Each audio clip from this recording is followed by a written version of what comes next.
Salamo fahatelopolo ka ny andininy faefatra. Vaky toy izao zany amin'ny anaran'i Jesosy. Mankalazahany Jehova ry olony masina ka midera ny anarany masina. Zany no fanentanana ho antsika amin'ity andro an'ity. Ny ankalazany Jehova ary hidera ny anarany masina. Zava-dehibe loatra ary tsara loatra ny manao izany taritalana izay hitaritan'ny bokin'ny Salamontsika izany satria mendrika izany ny Andriamantsika. Miarabanao indray tompoko tafaraka aminay amin'ity andro an'ity ary tsy mitsahatra, tsy manadino manonona ny fiadanan'ny Tompo ao an-tokantranonao sy eo amin'ny fiainanao ho antsika mianakavy. Manaona daholo nareo rehetra any, mino fa no fahasoavan'Andriamanitra dia salama tsara daholo. Efa vorolanina hiaraka hideran'Andriamanitra indray amin'ity andro an'ity. Fifaliana manao ahoana re izany mpianakavy miara miderin'Andriamanitra. Hoy ny soratra masina hoe tsara raha mipirahalahy miara-monina. Mainka moa fa hoe miara miderin'Andriamanitra. Fifaliana tapitra ohatra zany. Ko dia aoko feno fifaliana mihitsy fotsika mianakavy hiara hiderin'Andriamanitra amin'ity andro an'ity. Miarabanao izay vao tonga tokantrano amin'izao fotoana izao, ianao efa vonona tsara hiara hiderin'Andriamanitra. Maka toerana ary fa hiaraka amina vahiny vaovao ndresika hiderin'Andriamanitra amin'ity andro an'ity. Ny antsa ny fifaliana avy ao Kerita, antsa ny fifaliana Kerita, izany no anaran'ity atopihira sy poteny zava-maneno hiaraka amintsika andro an'ity. Ary izao sy voatery ny lehibe ihany no manana talenta sy fanomezam-pahasoavana ny amin'ny hira sy ny fitendrena, fa na ny zaza madinika aza domen'Andriamanitra n'izany koa. Ary porofon'izany reto vahintsika andro any reto satria dia aky ny ankabeazany nefa mitendry ary mihira. Koa manasanao andao hiaraka hiderin'Andriamanitra amin'ny fifaliana miaraka amin'ny antsa ny fifaliana Kerita amin'ity andro an'ity. Maka toerana ary mivonona iray fotsy raitsaina hiderin'Andriamanitra hiaraka amin'izy ireo. Tawary.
Through the storms of life, lead me to your light. Keep my heart the new song when I'm weak. Make me strong by your word. Lead me into pastures of peace. Hold me close, safely rest in your arms.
You're my deliverer,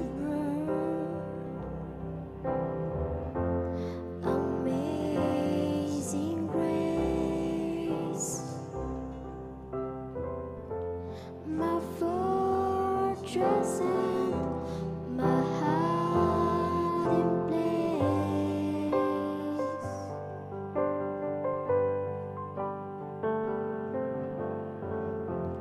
You're my deliverer and my solid rock. My soul's desire is in you.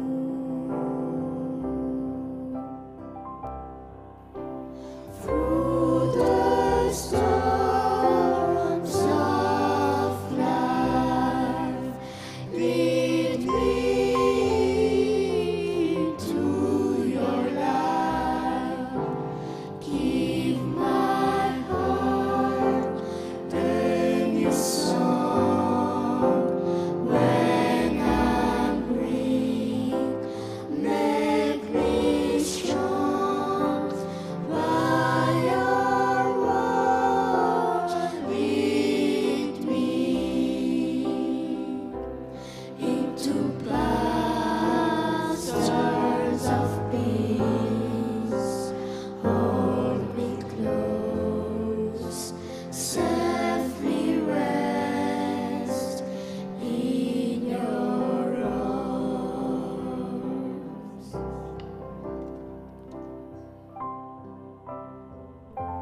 Through all creation, your ways are known, 'cause you are the God who's God alone. You're the God alone. Let every nation and let every tongue confess that you're the Lord of all.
Isaorantsika Andriamanitra ny amin'izay tapany voalohany arahantsika tamin'ny Antsa Fifaliana Kerita zay, mahafinaritra loatra ny miaraka niterin'Andriamanitra tamin'izy ireo, mahita ny fahazazan'ny sasany kanefa dia mahafinaritra ny mahita azy, maneho ny fitiavany, ny fanoloran-tenany liderin'Andriamanitra sady amin'izao fahazazany zao. Mbola ho avy izy rehefa averatsika akaikina kely izy dia andesika iderin'Andriamanitra amin'ny alalan'ny fandiniana ny teniny iray.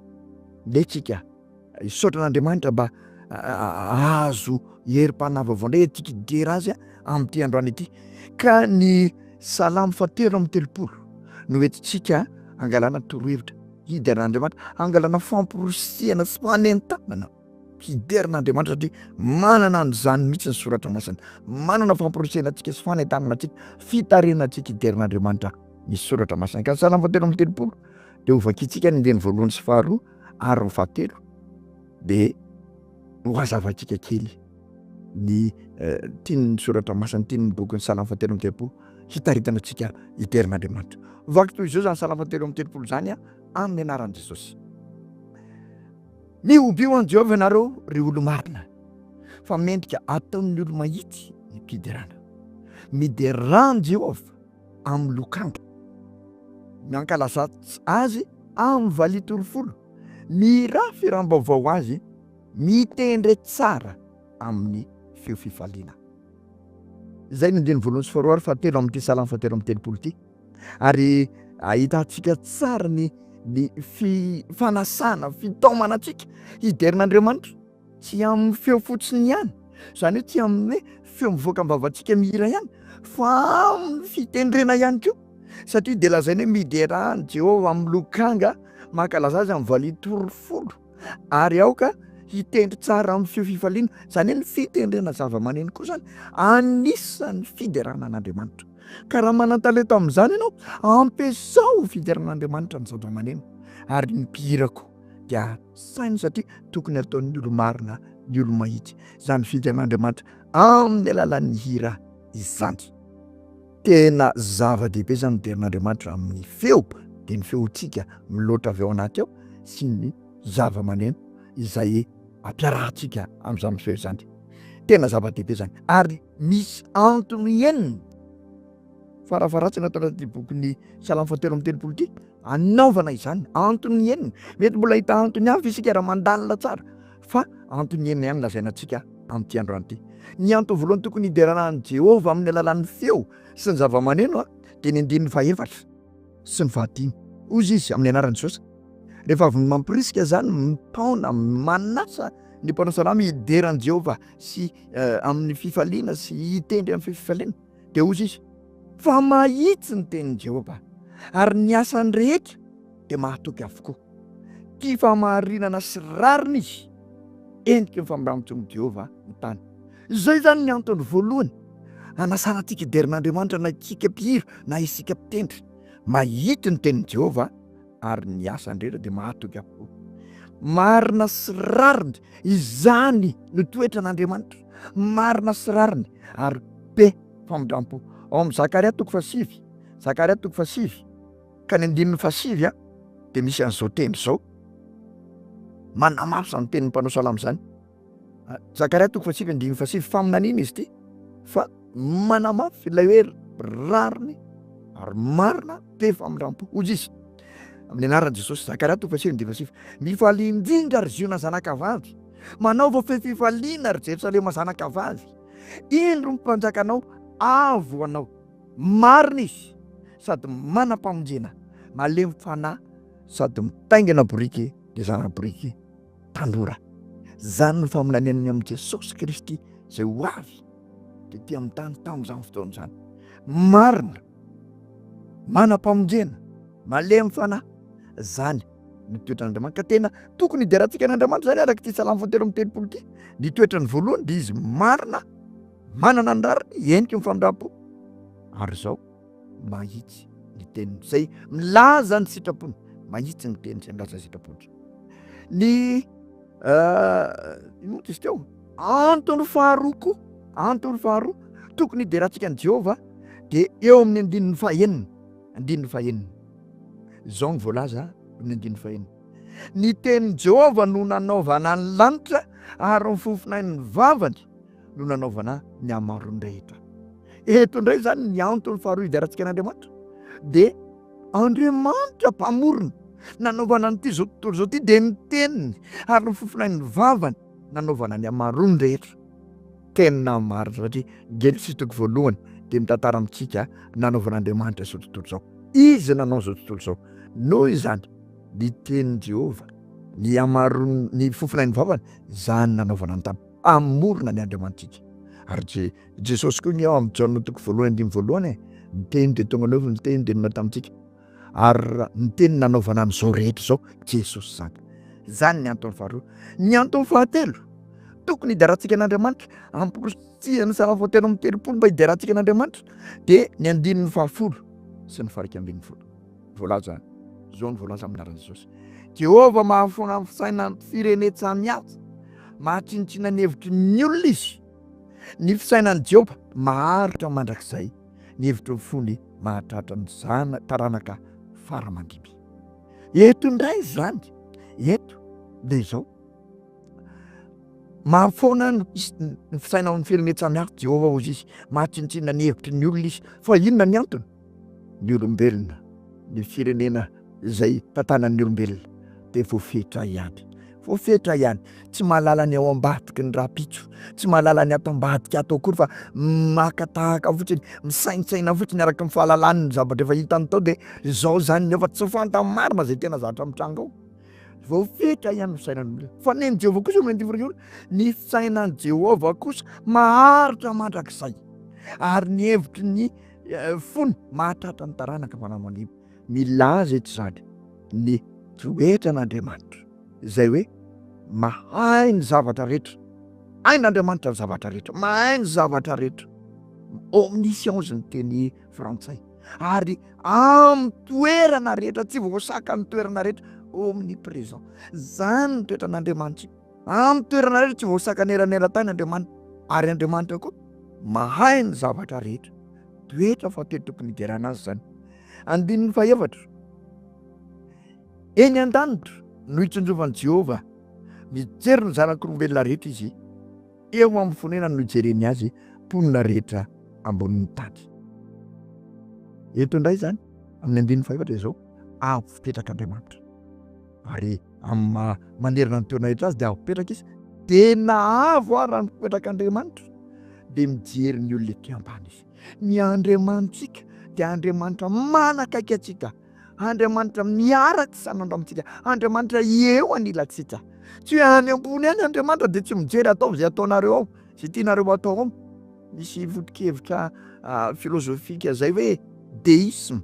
Zany hoe ny dikany zany dia hoe nofonon'Andriamanitra ny taranak'olombelona dia rehefa voaporo dia lasa izy any amin'ny toerana dia tsy miraharaha intsony izy, ataovy zay ataonareo. Tsy zany ny Andriamanitsika. Tsy foto-kevitra deisme, foto-kevitra kristianisme fa zao ny Andriamanitsika dia Andriamanitra manakaiky atsika. Na ny ambony ary izy dia mijery araka ny voalaza tao hoe eny an-danitra no hitsinjovan'i Jehova, mijery ny zanak'olombelona rehetra izy.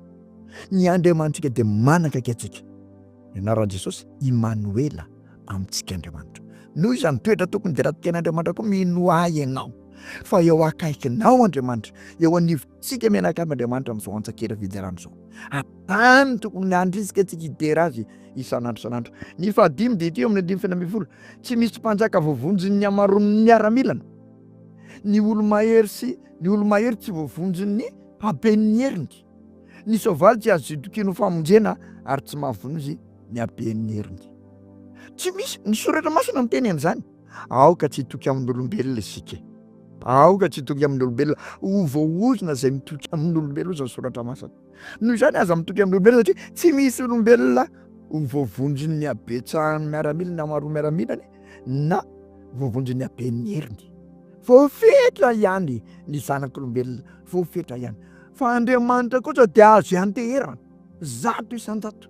Satria Andriamanitra koa dia manana ny hery mahagaga tsy etomaina, omnipotent izany teny frantsay. Ankoatran'le hoe manana ny fahaizana rehetra, mahay ny siansa rehetra, ary amin'ny toerana rehetra dia manana ny hery rehetra zay tsy hananana izao tontolo izao Andriamanitra. Ka dia tena azo tsikitokisana aoka tsy toky amin'ny soavaly sy ny heriny ny abena amaroany miaramila, aoka tsy toky amin'ny herin'ny kena, fa nde toky amin'Andriamanitra. Fa zany ny Andriamantsika ary zany tokony diarantsika azy. Zay miankina amin'Andriamanitra de miankina amin'ny hery azo antoka, hery afaka mamonjy, hery tsy hanana an'izao tontolo zao, ary zany no diarantsika azy. Ny farany toko teo amin'ny 8:20 de zao mihitsy no lazain'ny soratra masina. 8:20. 8:20. Indro no mason'i Jehova mitsino zay matahotra azy, de izay manantena amin'ny famindrapony, mba hanapaka amin'ny fananiam-pahafatesana sy hamelona azy raha misy mosary. Indro no mason'i Jehova, avery indray le tady amin'ny 8:13 tery, de de mason'i Jehova mitsinjo ny olona ety ambany ety, fa eto de tena izay matahotra azy, zany no tsinjovana, izay matahotra azy, ary manantena famindram-po avy amin'ny dandro matahotra azy. Izatsy ianao anie zany, izatsy ianao zany tenen'ny soratra masina zany, hanafaka antsika amin'ny fanahy fahafatesana sy hamelona antsika raha misy mosary. Ny Andriamanitsika dia Andriamanitra azo anteherina hiaro ny vahoaka zay voafidiny, zany ny Andriamanitsika. Azo afaka miaro ny vahoaka voafidiny Andriamanitsika. Izatsy ianao zany vahoaka voafidiny zany, ande isika hiterana io Andriamanitsika io, fa tsara loatra ny Andriamanitsika ary mpanao tsara ny Andriamanitsika. Antony enina farafahakeliny no hitantsika androany, tokony hideran'Andriamanitra, tokony hiobiana azy, tokony hiderana azy amin'ny lokanga sy ny valitorofolo, ary tokony hirana fiaram-baovao azy. Zany miantona enina be zao magataka anao andao orantsika pozy zany rehetrarehetra zany ahatonga antsika hopiterin'Andriamanitra, tsy hoterena, tsy hovozorana, fa mandeha amin'aim-pontsika hiterin'Andriamanitra no ny fahasoavany amintsika. Tanteraka aminao izany teny farany zany hoe hiaro ny amintsika amin'ny fanahy fahafatesana izy, ary hamelona antsika raha misy mosary. Ho tanteraka amin'ny fiainanao zany, ary ahatonga anao hopiterin'Andriamanitra, ho hitanao mibaribaro mihitsy ilay Andriamanitra mampidina amin'ny maso mijery anao eo akaikinao, ary fantatao fa ny Andriamanitra dia Andriamanitra mpamorona, ary Andriamanitra zay manana ny rariny sy ny hitiny ary tia famindrampo. Amen. Andehandray ro isika reto ankizy kely sy reto mpiaraka ao amin'ny Antsa Fifaliana Kerita reto, hanao ny tapany faharoa ho Fiderana Janoary, hitombo bebe kokoa ny fitiavantsika hiderin'Andriamanitra amin'izao tapany faharoa zao rehefa naheno zany teny avy amin'ny Psalamy 1telopolo zany. Janoary.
But for your grace I cannot be saved.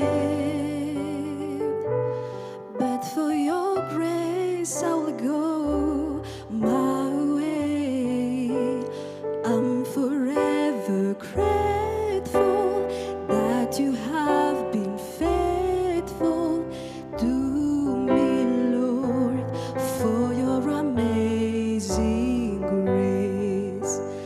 But for your grace I cannot be saved. But for your grace I will go my way. I'm forever grateful that you have been faithful to me, Lord, for your amazing grace. Amazing grace, how sweet the sound that saved a wretch like me. Oh, I once was lost, but now I'm found. Was blind, but now I see.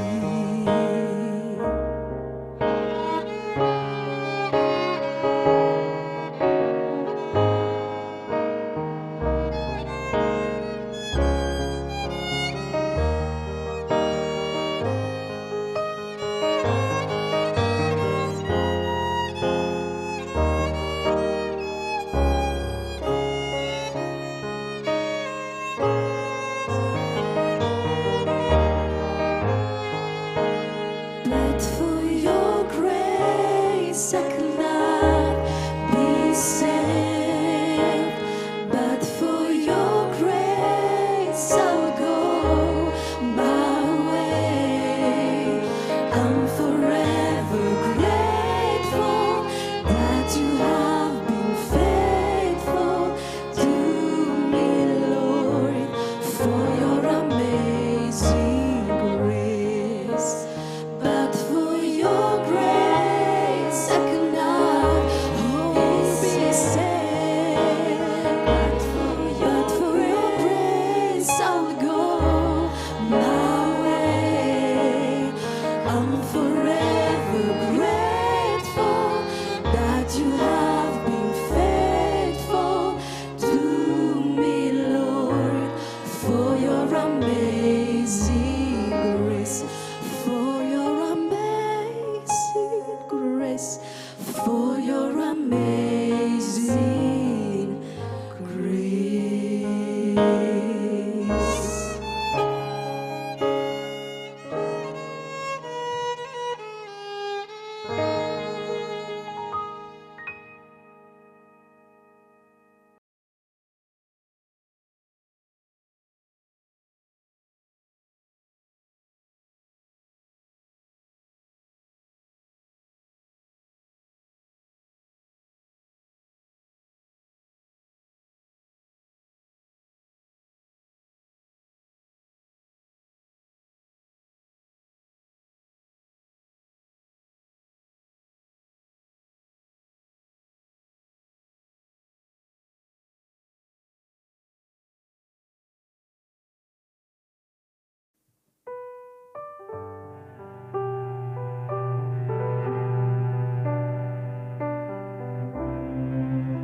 Isaorantsika Andriamanitra ny amin'ny fotoana androany izay nahafahantsika mianakavy ny deran'Andriamanitra niaraka tamin'ny Antsa Fifaliana Kerita. Dia raintsika mandrakariva Andriamanitra.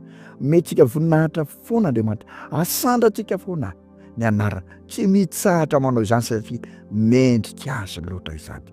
Na tamin'ity androany ity fotsiny azy tsy mieritreritra nefa tany aloha nataony. Hatramin'izay isika fa na tamin'ity androany ity dia mendrika an'izany ny Andriamanitra. Ka dia deraina mandrakizay ny anarana. Hitahiry antsika ao anatin'izany fiderana izany mandrakariva ny Andriamanitra mandritra ny taona 524 ity. Ary ahita fifaliliana foana isika mianakavy tafaraka atao anatin'izao fandaharana izao. Saorantsika ihany koa ny Antsa Fifaliana Kerita izay nanaiky ho vahiny fandaharana androany. Tena lavidavitra ihany zareo reo raha ny toerana avy etỳ amin'ny foibe. Kanefa tsy nandala vola, tsy nandala arena, tsy nijery ny ala vita zany, tsy ny ala vera toerana. Fa rehefa nantsoina dia vonona andeha hiterian'Andriamanitra. Dia n'izao zaza zao reo ankizy ireo dia hoterizin'Andriamanitra mandrakariva amin'izany toerany fiderana izany. Ary anana anjara mandrakariva amin'ny fideran'Andriamanitra. Ary ho ankasitrahan'Andriamanitra mandrakariva ny fiderana izay ataon'izy ireo. Mitombo saina sy tenany ireo zaza ireo andro sy tia mandrakariva ny natrehan'ny olona sy natrehan'ny Andriamanitra izay anolorany talentany teny izao zaza izao zaty. Sorana koa mpitarika azy ireo satria misy mpitarika izy ireo. Raha tsy ireo mpitarika ireo koa manana fanoloran-tena hanabe azy amin'ny zavatra tahaka izao dia maty monoka ihany niezaka atao ka dia isaorana mipitarika an'reto Antsankira Antsa Fifaliana Kerita reto amin'ny fanoloran-tena ny fita zany. Ary reto de mamporisika mihitsy atsika reto mizanantsika alefaso hianatra ny amin'izany fideran'Andriamanitra na amin'ny fitendrenana amin'ny firana zany ao amin'ireo vondrona rehetra misy ao anatin'ny fiangonana zay misy atsika. Saorana ihany koa ny teknisiana izay ezaka mandrakariva manao zay tsara sy ny fahaizana mampahalalany mamelatra izany fahaizana mampahalalany zany ahafahana manao izao fandarana izao iarahantsika mianakavy miteran'Andriamanitra. Tena faly mihitsy an'izay miaraka aminareo rehetra manerana n'ity vonin-tany ity. Faly izay mifankita aminareo isan'andro isaky ny somadaka zao tena fifaliana. Ka ireo teknisiana ireo dia antony lehibe ahafahana manatanteraka izany zavatra izany, ko dia isaorana era-po eran-tsaina izy io. Alohan'ny isarahana ary dia andeha indray horaisintsika ny tendry izay hahatonga antsika ho kriteran'Andriamanitra sy handrisika kriteran'Andriamanitra ankoatran'izay efa ahasoya teo menanao amin'ity androany ity. Ilay salamo fahatelopolo andininy fahefatra teo dia ny andininy fahadimy tianao omenanao. Ovakiko hatramin'ny andininy fahefatra zany izy rehefa nataontsika tany amin'ny voalohany dia ovakiko ny andininy fahadimy izay tena omenanao. Ny anaran'i Jesosy namakina azy. Mankalaza Jehovah ireo olo masina ka miderana anarany masina. Andininy fahadimy. Fa indray mpimasy ihany ny fahatezerana nefa mandritry ny andro iainana kosa ny fankasitrahany. Amin'ny hariva dia misy fitomanina tonga ivahiny milokal, fa ny amin'ny maraina kosa dia misy fiompiana. Ndana raisy izany teny izany hoe indray mpimasy ihany ny fahatezerany Jehovah fa ny fankasitrahany mandritry ny andro iainana. Raha manana problème ianao amin'izao alina izao dia eto ambavaka eo anatin'Andriamanitra zany dia derao izy fa raha pitsy maraina fiompiana miandry anao ho tanteraka aminao zany, ho tanteraka amin'ny fiainanao zany, ho tanteraka amin'ny tokantranonao zany, ho tanteraka amintsika miaraka zany na aiza n'aiza toerana misy. Derao ny Andriamanitsika fa Andriamanitra mitana ny teny fikasana. Dia samy hotahina tompoko raha sitrapon'Andriamanitra amin'ny herinandro any toy izao tafaraka eto indray sika mianakavy tafaraka hiderin'Andriamanitra miaraka amin'ny vahiny vaovao. Raha sitrapon'Andriamanitra ary amin'ny herinandro any toy izao miaraka aminao indray zahay ato anatin'ny fandarana Antsankira. Veloma tompoko.